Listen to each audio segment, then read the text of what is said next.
Hi, welcome to the Baby Sleep Magic podcast. My name is Chantal, and today's episode I'm going to be talking about the question that I often get asked is, does my baby need a dark room to sleep? Now, this is something I get asked all the time by loads of people, whether it's through DMs, my own clients, through the community on the Baby Sleep Magic app. It is a very, very common question. So look, having a dark room is a recommendation that I suggest to achieving the best results with the most success. Most times when I see a client, it's because their baby isn't sleeping.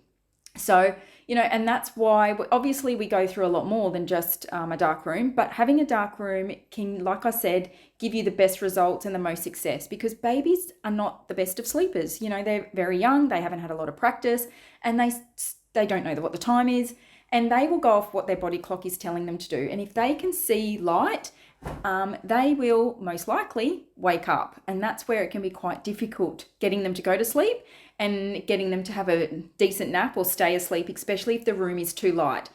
However, that's not to say that all babies are like that. Now, if you have a baby that is a good sleeper and you have a light room and it works for you, don't change a thing. There is no need to change it unless it's a problem for you. However, if you have a baby that is waking either frequently, not so much frequently, but more so either struggling to fall asleep or struggling to stay asleep, especially through the day, or you may be experiencing early rising, especially for us in Australia. At the moment, we're experiencing coming into summer, so it is becoming quite light, anywhere between 4:30 in the morning.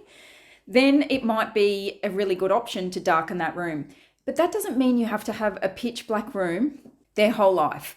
You don't need to do that. And that's certainly not something I recommend anyway, because the absence of light sends a critical signal to your child's body that triggers the sleepy hormone melatonin. So that's why it's recommended that you have a dark room. But like I said, it's not absolutely necessary. And the more practice that your child or baby gets with sleeping, the less important having a really pitch black room then becomes. So I usually recommend, if you are experiencing these challenging times with your baby or child, try a dark room for a year. Or even a season. If you're currently in summer, you may want to have it all through summer. And then when you come into winter, you may want to then take it down or remove the gaffer tape or take the cardboard away, or whatever it might be the case. Because once your child develops and grows, so will their sleeping skills, and then they will become better at sleeping. And then what will happen, they will be capable of sleeping anywhere at any time. But again, that comes with age, time, practice, and consistency. That just doesn't come down to having a dark room. That comes down to a whole heap of things when it comes to sleep. So, but at the end of the day, the short answer to that question, does my baby need a dark room to sleep, is no, they really don't. However, it is a recommendation to achieving the best results with the most success if you have a baby that isn't the best of sleepers. So look, I hope that helps. I hope it answers that question if you're ever wondering or querying, what the right or wrong thing was. And again, when it comes to babies and parenting, there is no right or wrong. You've got to do what works for you, your baby, and your family.